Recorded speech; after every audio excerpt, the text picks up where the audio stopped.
Today we're going on a job where we are going to be overseeding a lawn area, and I'm going to show you guys how to do that. Now follow me. There's a few things we are going to be doing. Number one, we're going to be using this straw blower. Not any straw blower, but this straw blower. We're going to use that. This we bought off a rental place. You know, you guys can get tools like this, equipment like this off of rental places. If you look them up online and you find out, you know, like Iron Planet or some of these other ones that they'll sell their things to. So that's what we did with this one. We bought it from them. And then we have the mini skid steer on the other side and the power rake for it over here. What we're going to do is we're going to go get straw out of our warehouse for the straw, and we're going to fill all this up with that. We have, like I say, the overseeder and whatnot. We're going to get topsoil and dump truck, and then we're going to go overseed this property. So why don't you all, if you ain't got nothing better to do, come along with us and watch us do this job. So now here's a commercial project for you guys. This was all, we didn't do the landscaping here. Someone else put all the landscaping in here like a year ago, okay? And I'm going to show you what's wrong with this. Follow me this way. And I'll show you what we're here to fix, okay? So we're going to do a strip down that way. We're going to do a strip back in that corner by that flag. We're going to work up through this area and through here. Now take a look at this lawn and tell me what's wrong with it. I'll show you what's wrong with it, okay? You see all this crabgrass?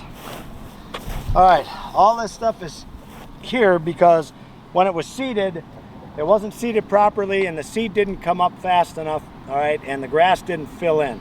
So there should have been a pre-emergent put down here at some point to stop this from coming in, but now the crabgrass is literally taken everything over, has killed out the lawn. You have very little grass here.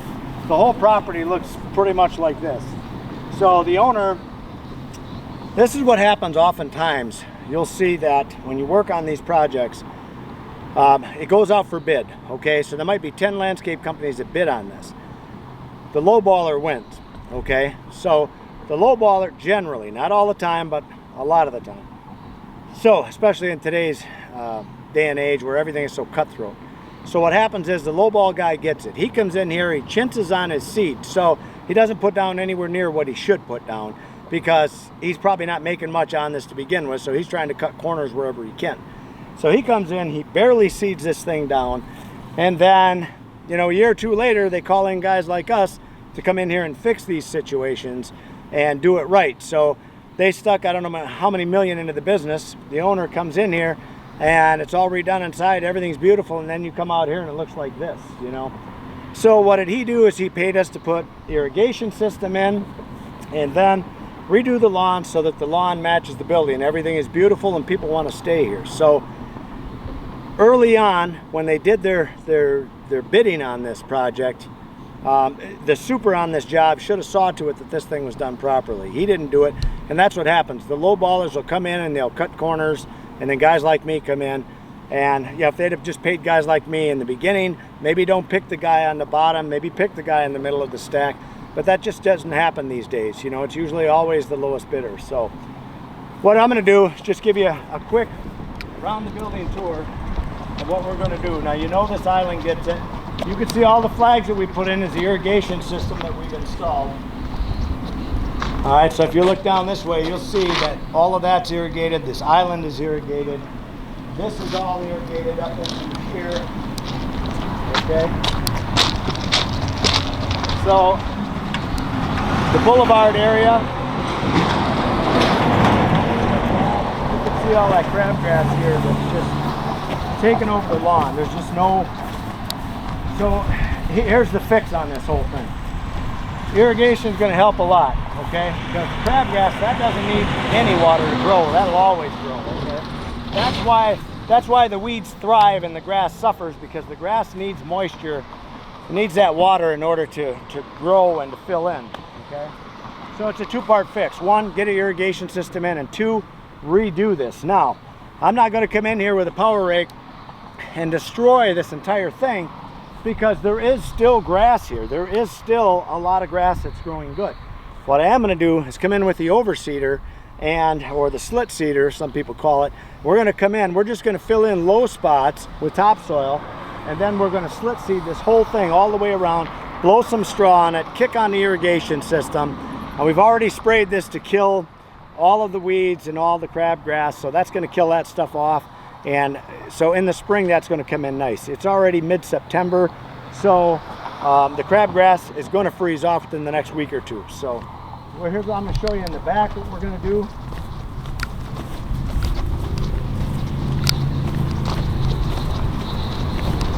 And here again, this is an afterthought on this project, I'm sure. You look it up in that area, everything is just looks like hell back there. So irrigation system went in up here all along the building. We're going to bring our topsoil back here, work this up into a lawn, make it look nice, reseed everything, blow some straw on it, call it good.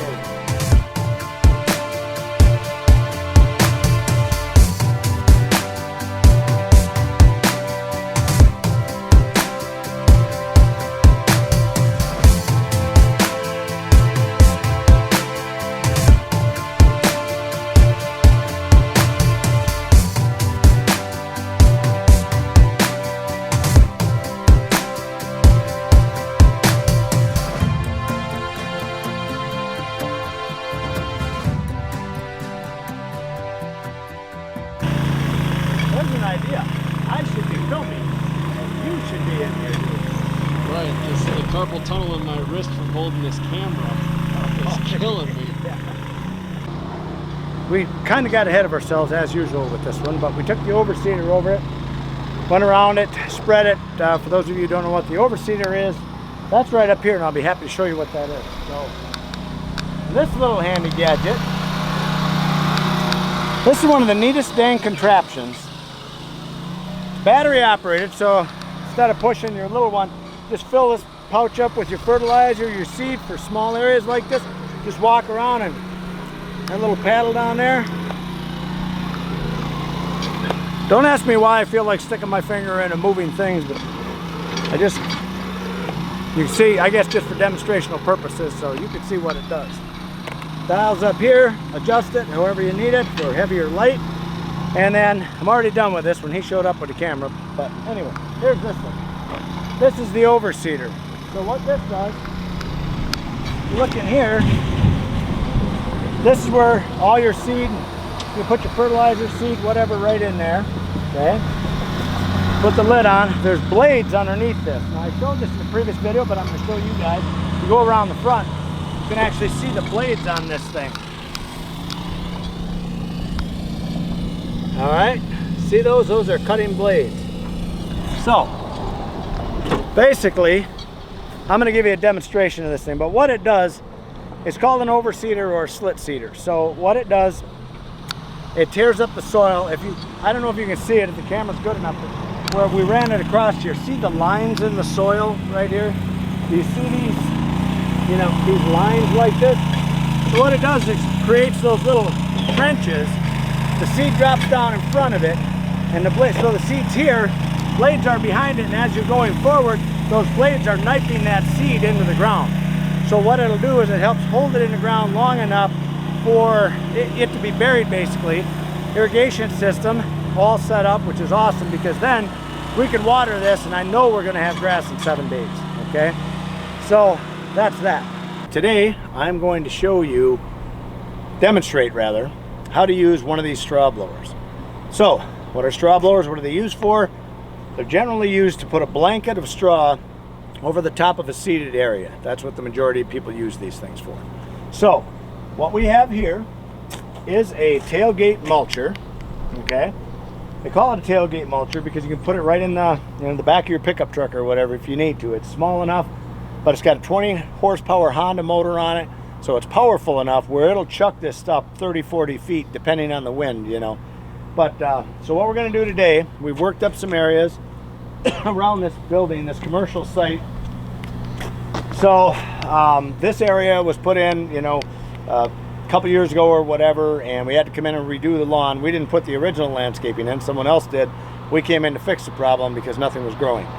So we worked it up, retailed it, now we're going to put the straw mulch on it. So today, I'm going to show you how we run this. So You got to cut the strings off them. You don't want those binding up in there. So as the straw comes, one guy is going to be feeding it in. He's going to be putting it on a tray, feeding it to the other guy. One guy is going to be on the chute, guiding it where it goes and adjusting the power, because you can have it wide open to shoot at a long distance, but if you're shooting something close to you, you want to idle it up so that you're barely kicking it out there, so you get a nice level cover on everything. Then when you're done, we'll come back around with backpack blowers and blow all the beds out, parking lot, all that, clean up our mess, so to speak. So that being said, let's fire it up.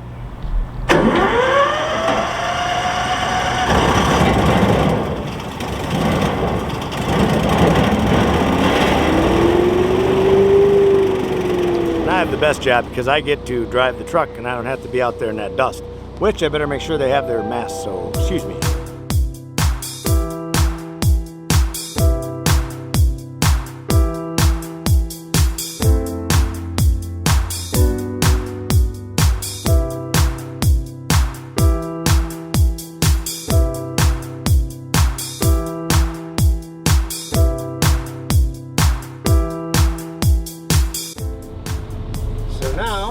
The gravy job, because I can sit inside this truck and I don't have to be out in that straw.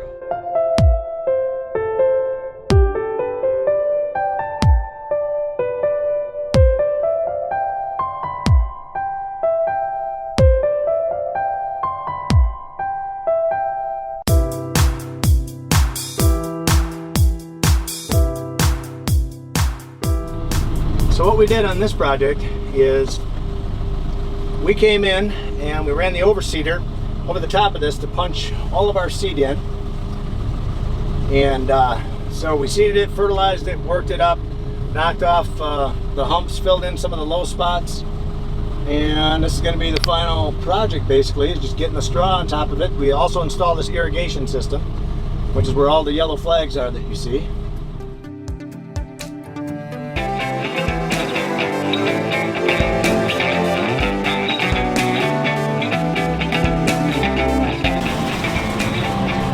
I think that's for a signal to me to get moving. Okay, come in.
Nice looking truck.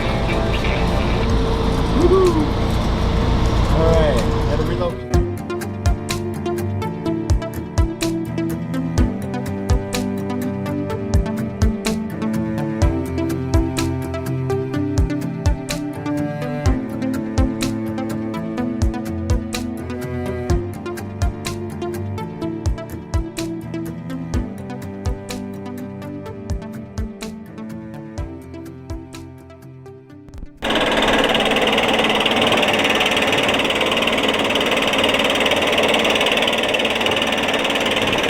She made that look hard on purpose.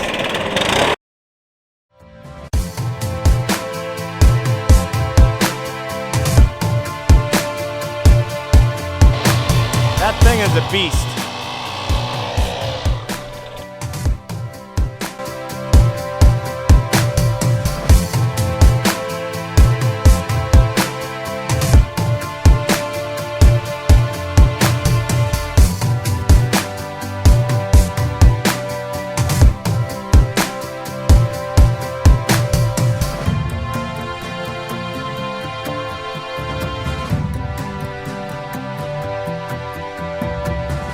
Well, as you can see, frickin' dark out. And the life of a landscaper, we are always working late. You guys started whining around 6 o'clock, isn't that right, Jeremiah? Around 6:30, you guys start whining? He whines. He gets an attitude every time it hits like 6 o'clock, 6:30ish, somewhere in there, because he's like, oh, I just want to go home. I want to go home and play my Nintendo and stuff like that. I just want to do my thing, my gaming thing, man. Come on, man. So that's what he does. But not me. You know what I do? I go home, and I usually end up having to clean the house, at least part of it.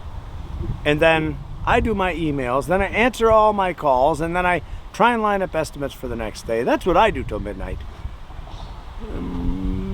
Let's get him. Get him. Get him. Get him.